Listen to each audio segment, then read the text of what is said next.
Om.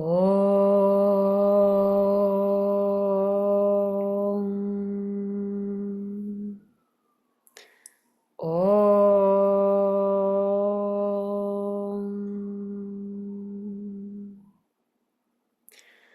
Om.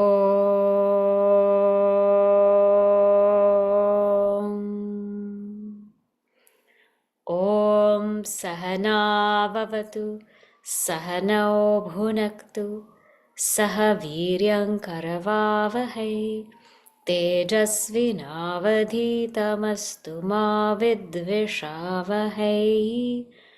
Om Shanti Shanti Shanti. Samasta Jana Kalyane Niratam Karunamayam Namami Chinmayam Devam Satgurum Brahmavid. Okay, just going to chant the first verse, what we have covered so far, and then we will just do a little bit of a review. Okay. Om brahmavid āpnoti param tadeshabhyukta satyam-jñānam-anantam brahma yo veda nihitam guhayam parame vyoman soshnute sarvan kaman saha brahmana vipashchiteti. Okay. So far we have just covered up to here, and we are studying Taittiriya Upanishad.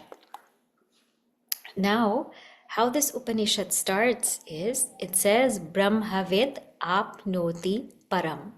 The knower of Brahman attains the supreme. Means the knower of Brahman attains Brahman. And we saw this because Brahman is attained through knowledge. It's attained through realization. So that's why it says brahmavid. And upon realizing Brahman, that is the supreme reality. That is the highest thing that we can ever hope to attain, to gain, to realize, because that is the very self of all and the seat of all fulfillment. Now, tadesha abhyukta. Now, to expound on this, this is the sūtra for the whole Brahmananda Valli. Means this verse or this statement, Brahmavid āpnoti param, the knower of Brahman attains the supreme. This is going to be expounded on in the next 3 lines. Tad esha abhyukta. And what are the 3 lines? The first line is satyam-jñānam-anantam brahma. The second line is yo vedanhitam guhayam parame vyoman. And the third line is soshnute sarvan kaman saha brahmana vipashchiteti. So the first line we saw, it answers the question of what is the nature of Brahman. And the nature of Brahman we saw is satyam-jñānam-anantam. This is not the quality of Brahman, this is not the property of Brahman, but this is the very nature of Brahman. And this is not Brahman itself. This is just an indicator, because Brahman itself is beyond all words, beyond all thoughts, beyond all language. And that's why in Dakshinamurti Stotram it says Maunam Vyakhya.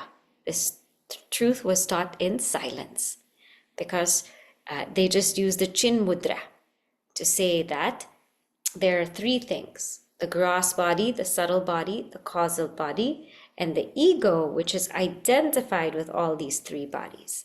And when the ego, which is identified with all these 3 bodies, disidentifies with them and comes to seek its source, then that is self-realization. And so that's why it was taught in chin mudra, because there are no words to describe Brahman. So this is just an indication. And Satyam means that which is changeless, that reality which does not change at all. Only that thing which doesn't change is called real. It's called satyam. So satyam means reality, and we also understand it as pure existence, which does not change. It's the substratum of all. Then jnanam, we saw, is pure consciousness or awareness. It is not the object of knowledge, because an object of our experience needs something to illuminate. So it cannot be the object of our experience. It's not the known object, and it's not the knower also. It's not the knower, meaning it's not the ego, because the ego changes, right? First of all, I think a thought of creativity, then I feel an emotion of calmness, then I see a computer, I hear a sound. The knower keeps changing. It becomes a perceiver, a feeler, a thinker, and even in the realm of being a thinker, at first it's thinking in the field of creativity, then in the field of reflection. So this knower keeps changing. So that is not what we mean by jnana. It is not the known object, it is not the knower. Can it be the known and knower at the same time? No, because it is anantam. And anantam is to say that there's no division. This pure existence, which is pure consciousness, is infinite. It is indivisible. It is non-dual. So that knower cannot be the known, and that knowledge, that pure consciousness cannot be the knower and known at the same time. There's no division. It illumines that division. And definitely that pure consciousness is also not kshanik. It's not momentary consciousness. Like what the Vijnanavadins believe, it's not momentary, that every moment it's changing, because that consciousness is changeless. So when we take these three natures of Brahman, satyam is to negate everything that's changing, to point us to changeless. Jnanam is to negate everything that is inert, everything that is an object of our experience. And anantam is to negate everything that's duality, is to negate that. It's to say that it is just one infinite being.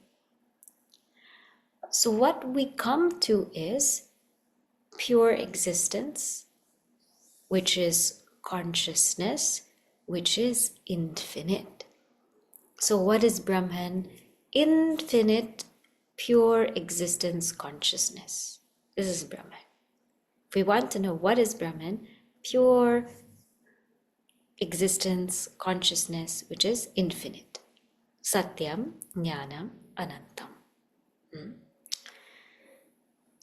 Then the question comes, how is this Brahman known? How can we know Brahman? So it says here, Yo Veda Nihitam Guhayam Parame Vyoman. And this statement we'll expound on a little bit more today, because there's such beautiful things that are said in the commentary of Adi Shankaracharya ji.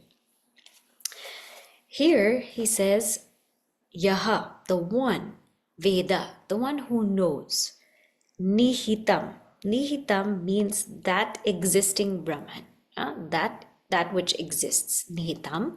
Nihitam can also mean that which is hiding or hidden, that which is hidden from our eyes. Guhayam, the one who knows this Brahman in the cave. So there are three meanings of the cave, okay? The cave and the space, okay? The one who knows Brahman in the cave, right, as existing in transcendent akasha. So the one who knows Brahman in that cave, in that space, in that supreme space, we can say.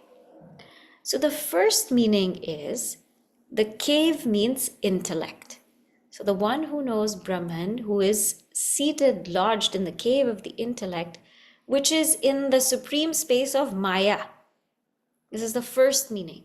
So the intellect is the cave, and then Maya is the supreme space. So where is Brahman known? Brahman is known in the intellect. Within the intellect is Maya, and then within Maya is Brahman. So at the core, so the intellect, subtler than the intellect is Maya, subtler than Maya is Brahman.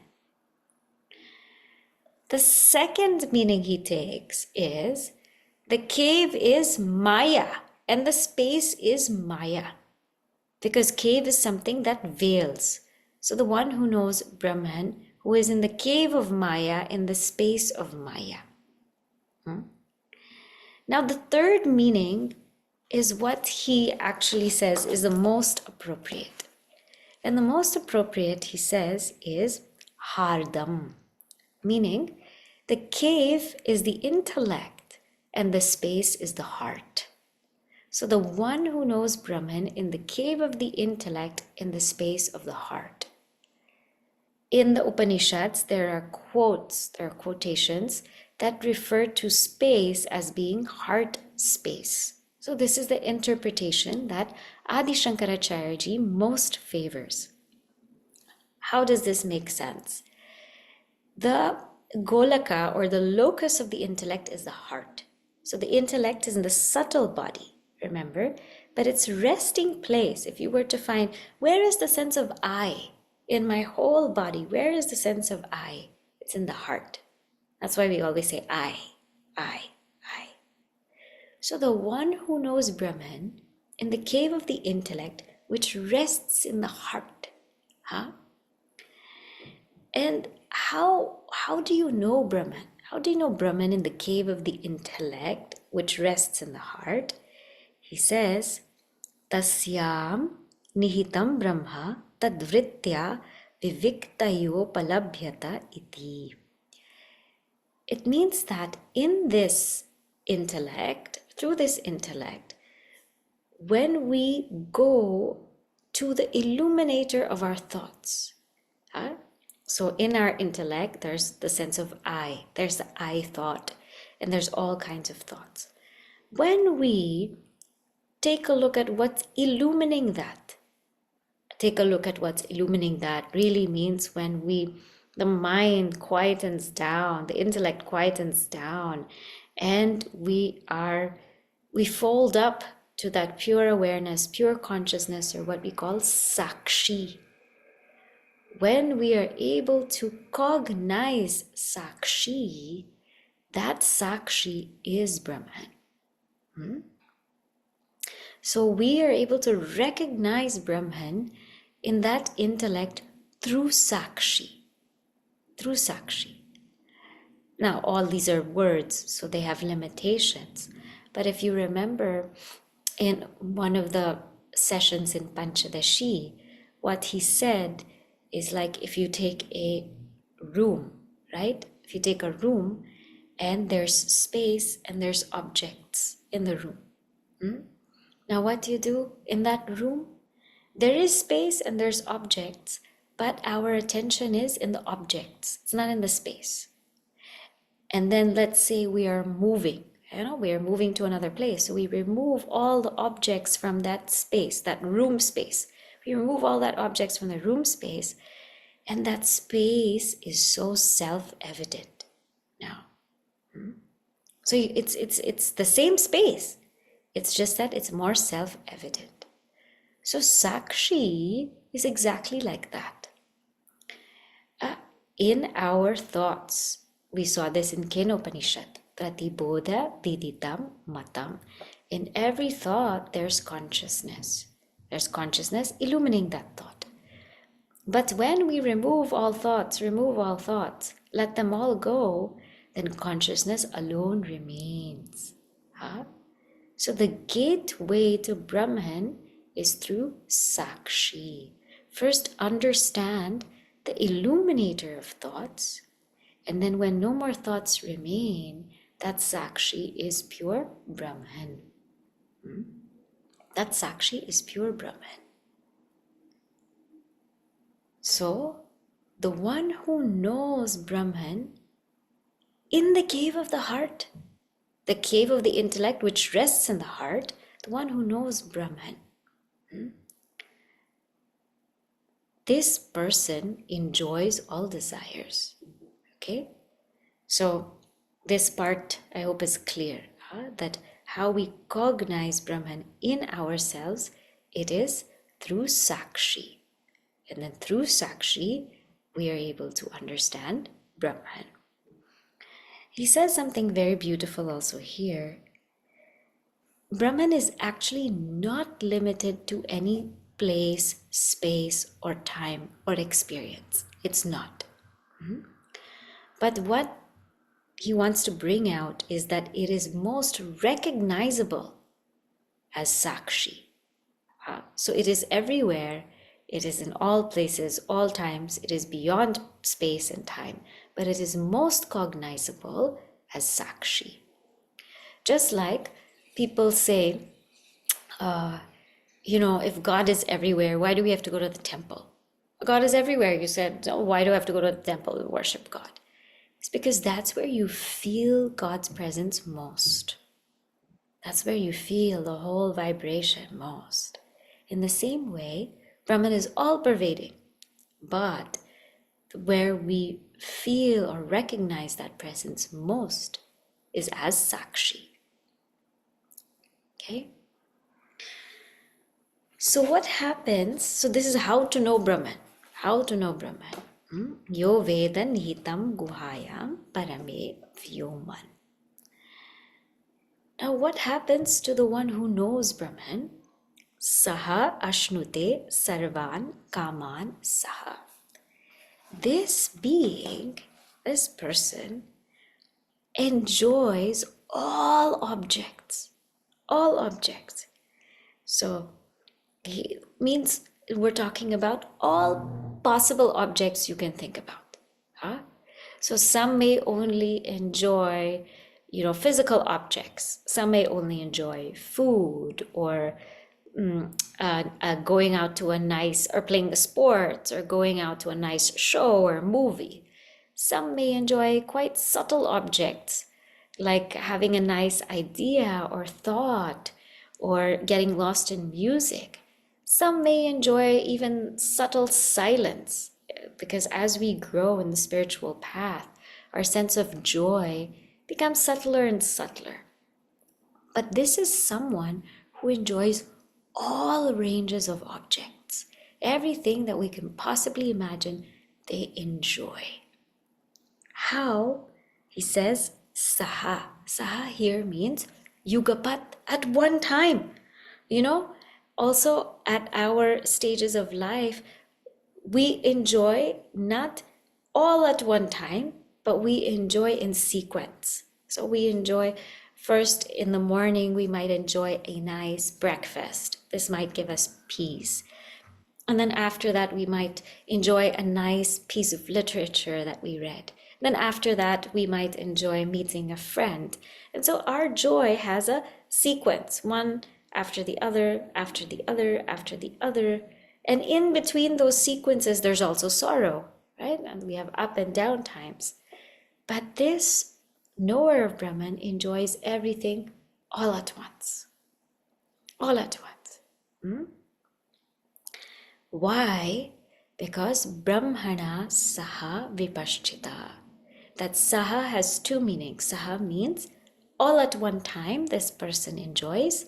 And saha also means because the person is united with Brahman, who is vipaschita, or vipaschit, who is pure consciousness. Because that person is united with Brahman, who is of the nature of pure consciousness, they enjoy everything all at one go.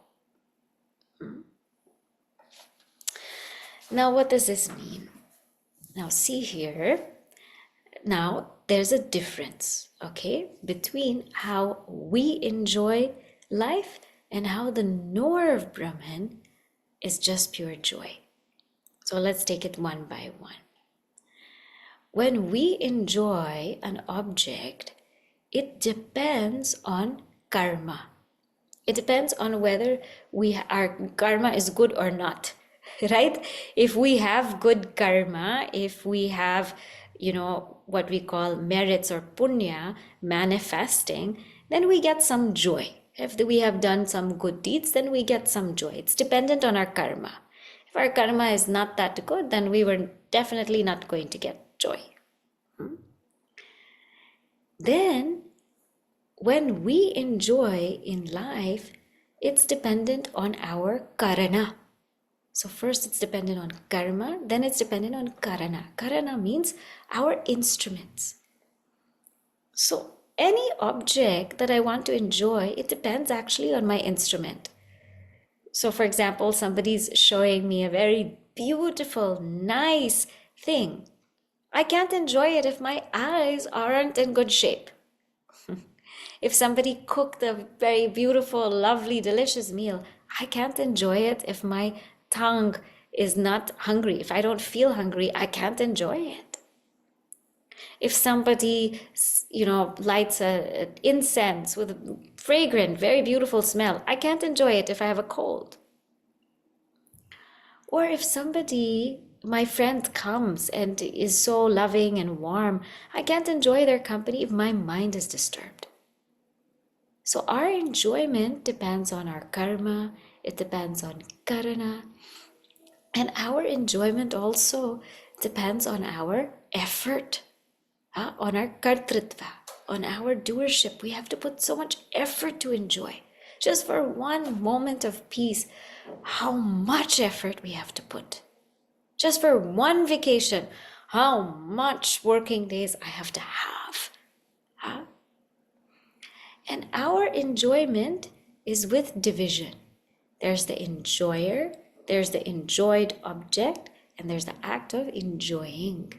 So I become an enjoyer to enjoy that object, and then I feel that enjoyment. Now, this is not how the knower of Brahman enjoys. Because first of all, the knower of Brahman doesn't enjoy. The knower of Brahman is pure joy in themselves. So their enjoyment is not dependent on any karma. Whether or not they have good karma or not good karma, it doesn't really matter. And the enjoyment is not based on the senses or the mind. It doesn't matter what the condition of the senses are, what the condition of the mind is, because it's beyond the senses of the mind. And it doesn't really have effort. There's no putting forth effort because that joy is not apart from them. So they don't have to put forth effort to attain anything, to go anywhere, because that joy is not apart from them. And that joy is not enjoyer, enjoyed object, enjoying. It is beyond this whole division. It's beyond this division. It is joy itself. How is that possible? Because they are Brahman. They are Brahman, which is joy, the very source of joy. Now, how can we understand this practically in life?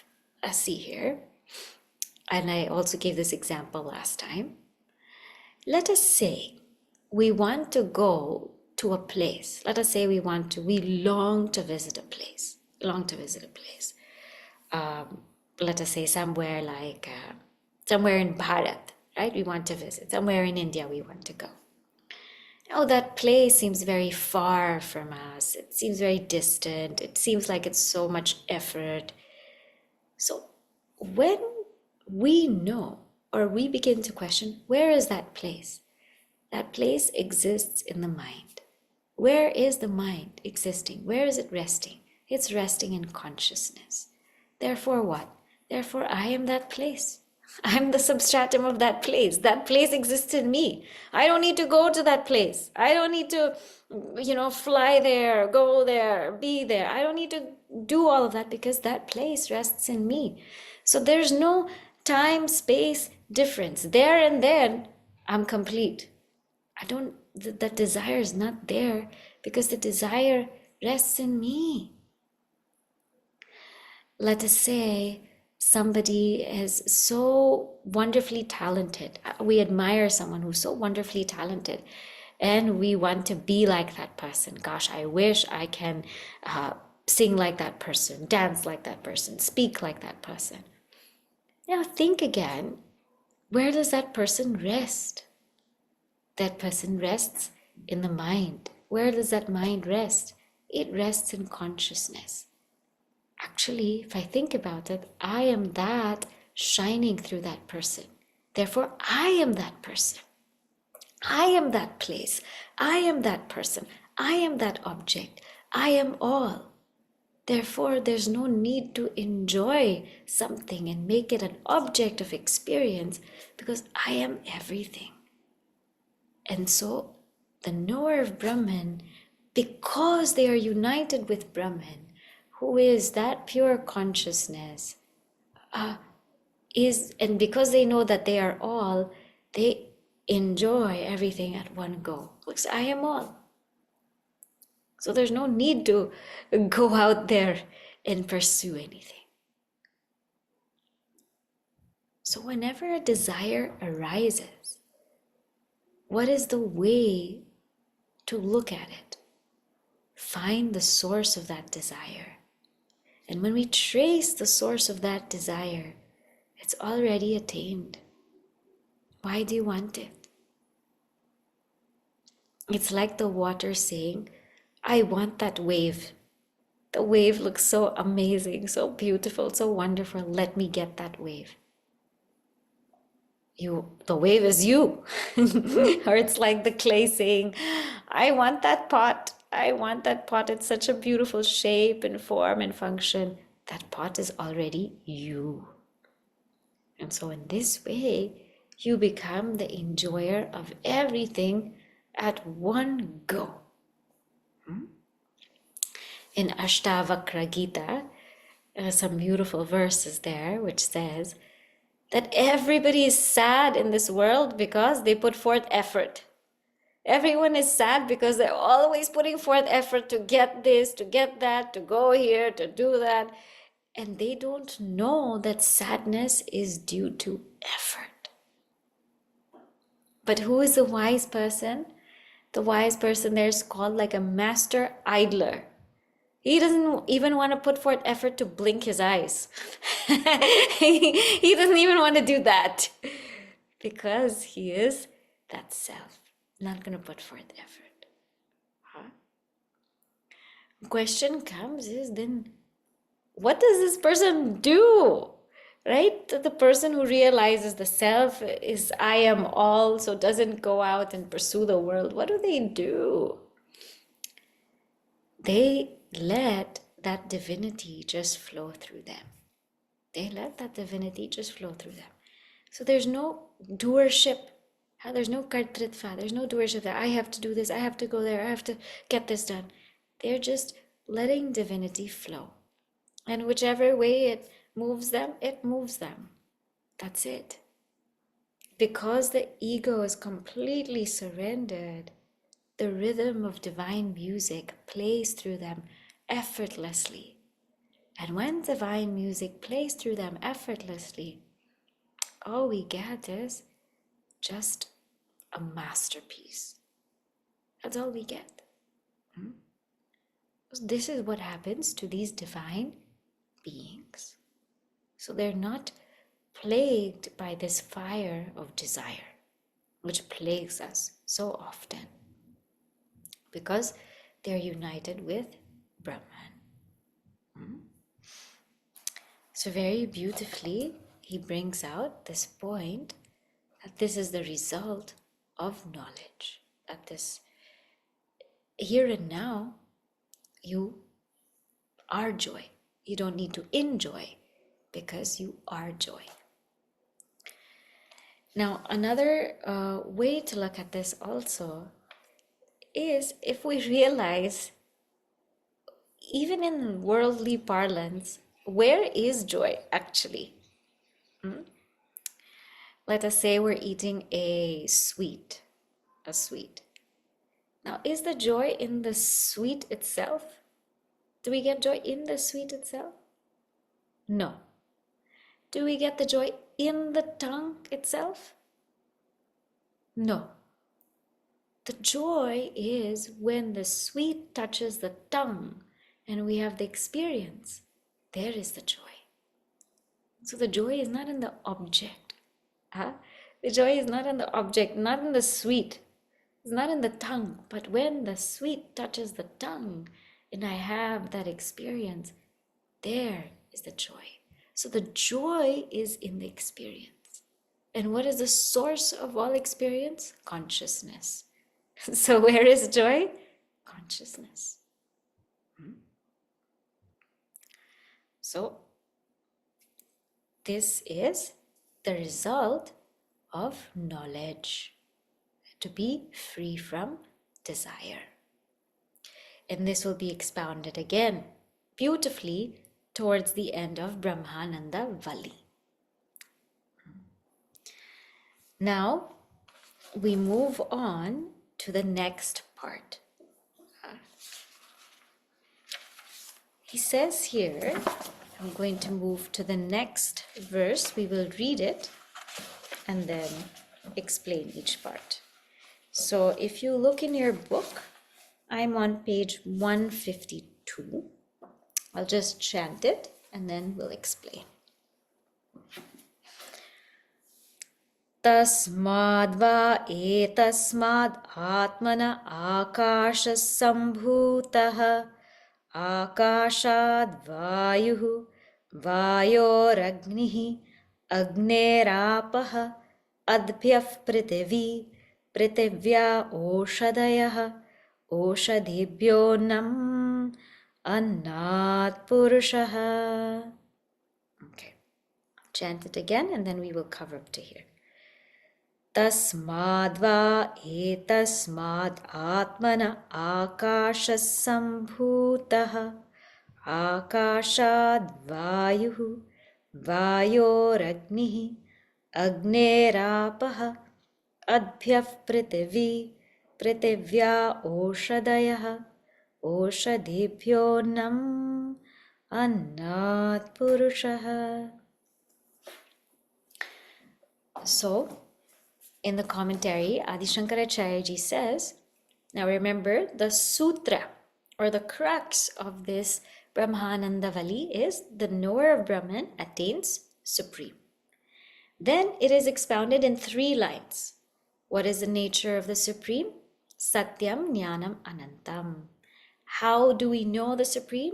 Yo veda nihitam guhayam paramevyoma. The one who knows it in that cave of the intellect, in the heart, as sakshi. And what happens to what is the result of that? So shnute sarvan kaman.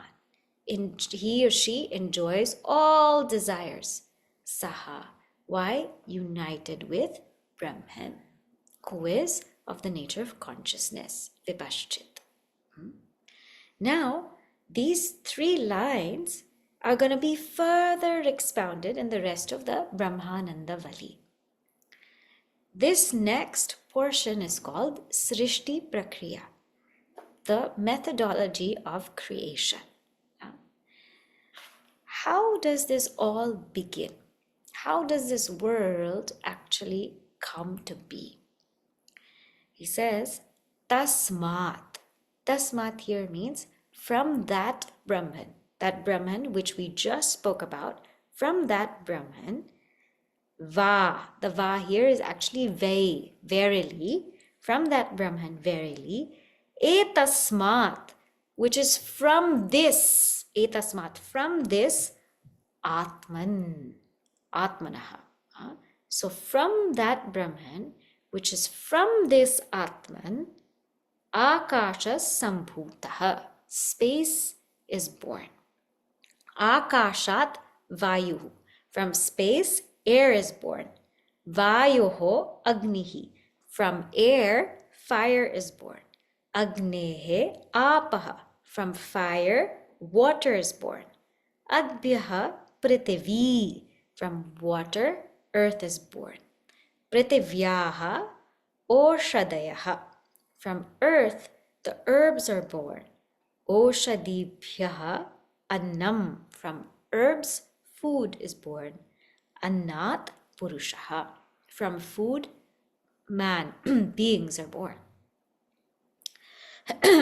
So let's first take this tasmat va etasmat. When we think of how this whole world happened, first we have to think of Brahman as the origin. How is Brahman the origin? This we also saw in the Bhagavad Gita in chapter 9 when we're studying. So I'm going to also share that perspective here so that it's clear. When we think of the world, there's two types of causes. They're called nimitta karana and upadana karana. Nimitta karana means sentient cause. Upadana karana means material cause. So, example that we always give is the potter and the clay, where the potter is the sentient cause and the clay is the material cause. So the potter is the one who actually molds the clay and the clay is a material. And here they're two different. They're different. But when it comes to this world, they're the same. There's no, it's not that the potter is different and it's not that the clay is different. Some schools of philosophy believe that the source of creation is just the potter, right? And not the clay. And if we believe that, then it's like the potter made the clay and the potter said, okay, bye, I'm going now, over. So it's as though that creator made the world and left and said, bye, over, I'm done with my job. But in Vedanta, we say the creator not only made the world, but is in and through the world.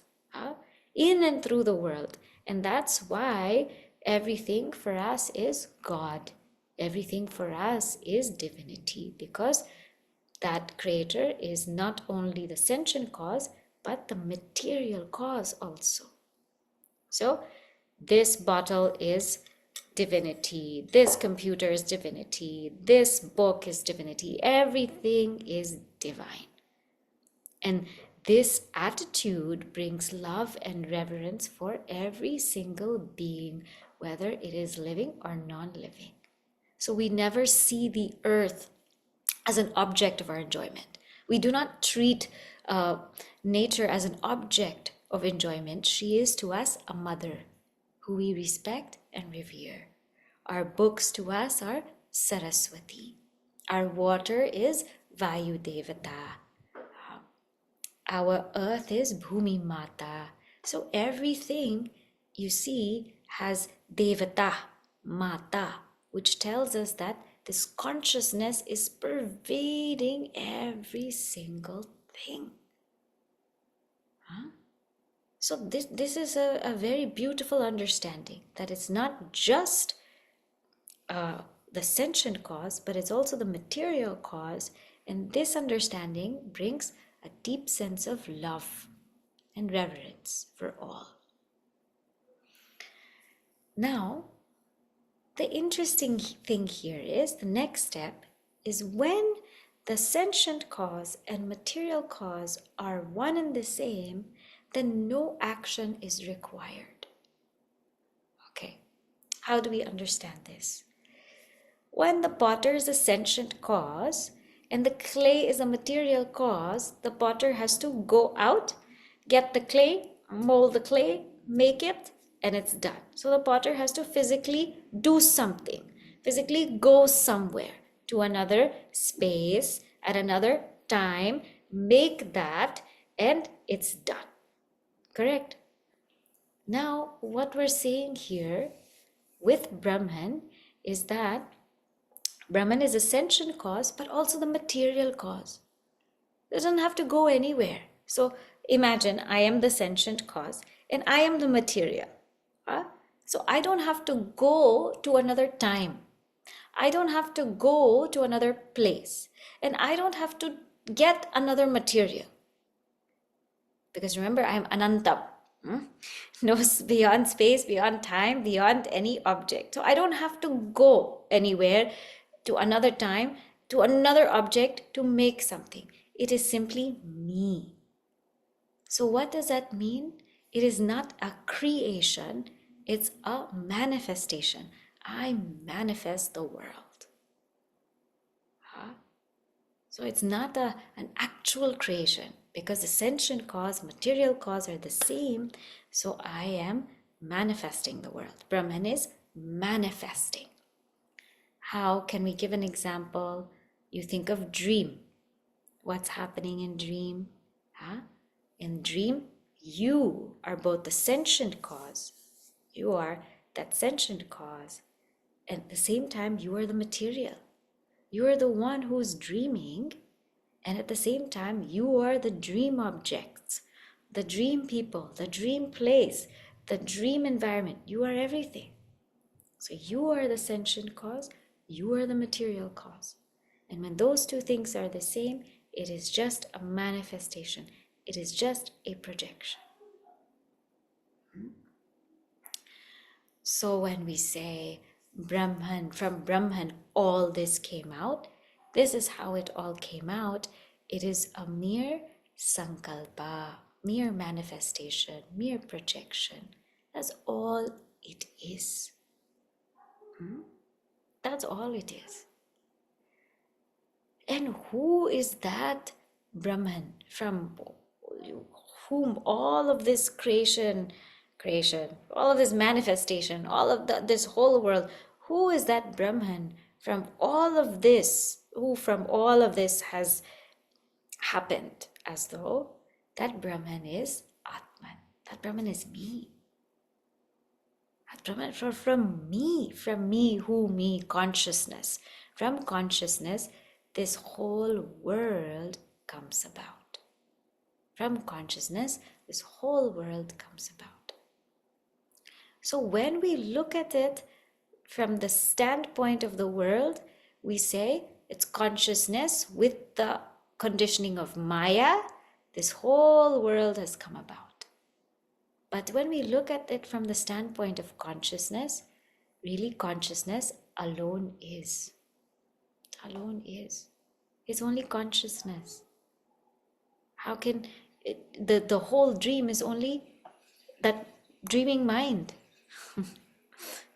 The whole world is only consciousness. So to make sure that we are aware of this fact, it starts with from that consciousness, from that Brahman, which is this Atman, Atmanaha, the whole world comes about.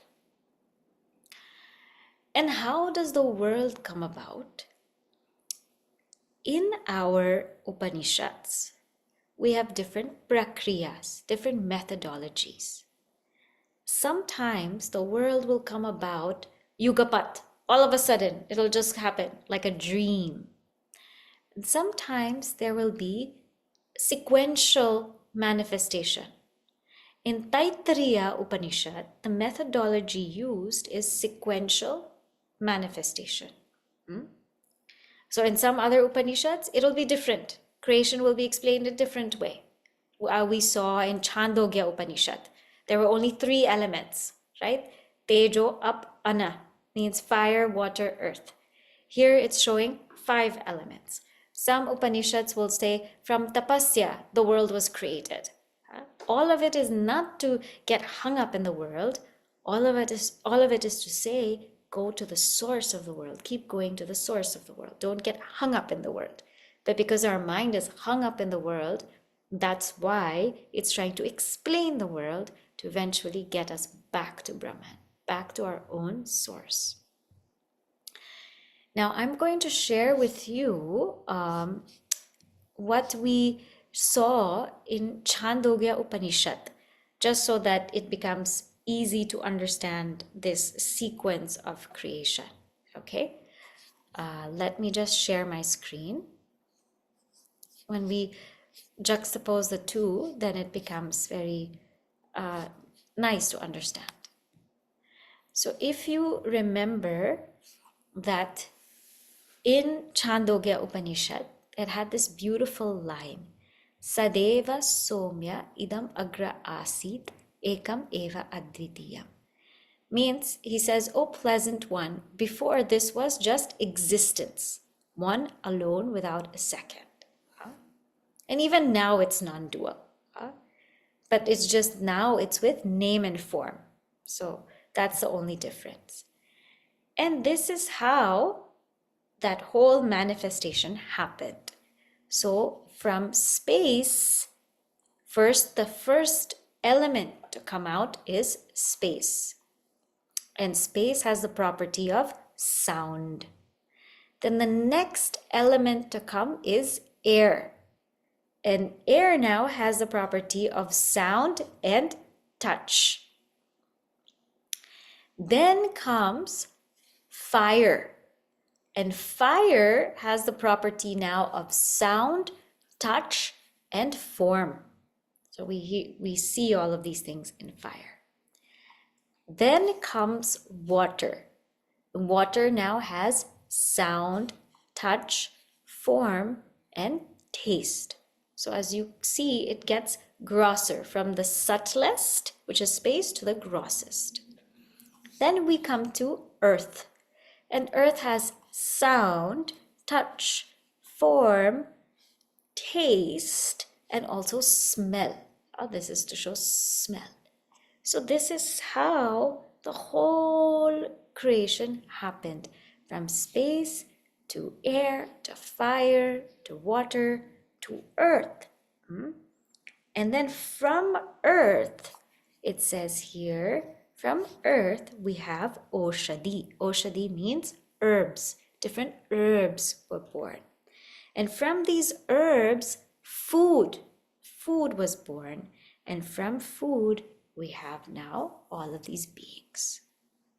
So this is just explanation of how possibly this manifestation happened, just to meet our intellectual demands.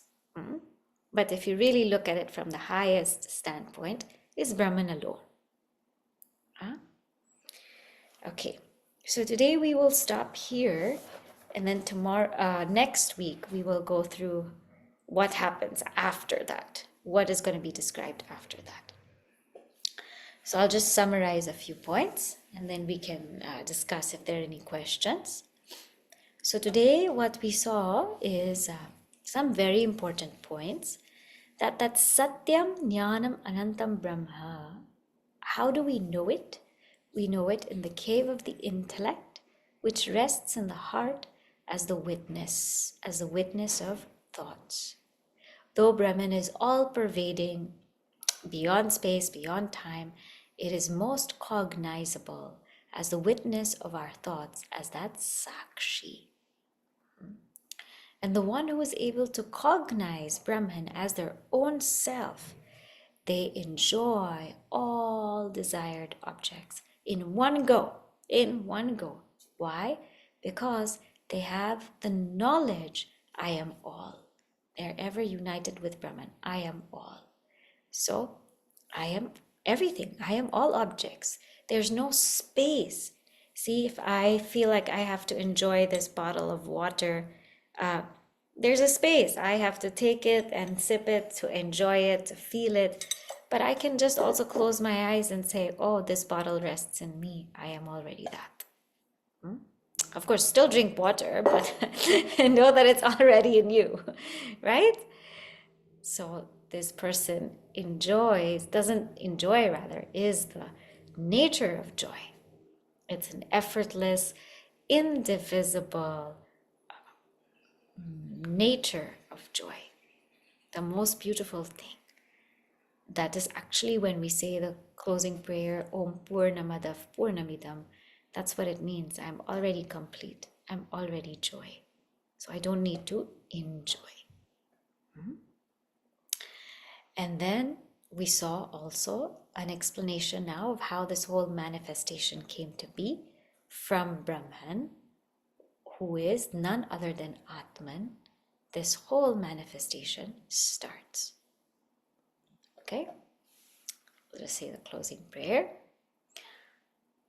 Om Purnamadav Purnamidam Purnat Purnamudachyate Purnasya Purnamadaya Purnameva Vashishyate. Om Shanti Shanti Shanti.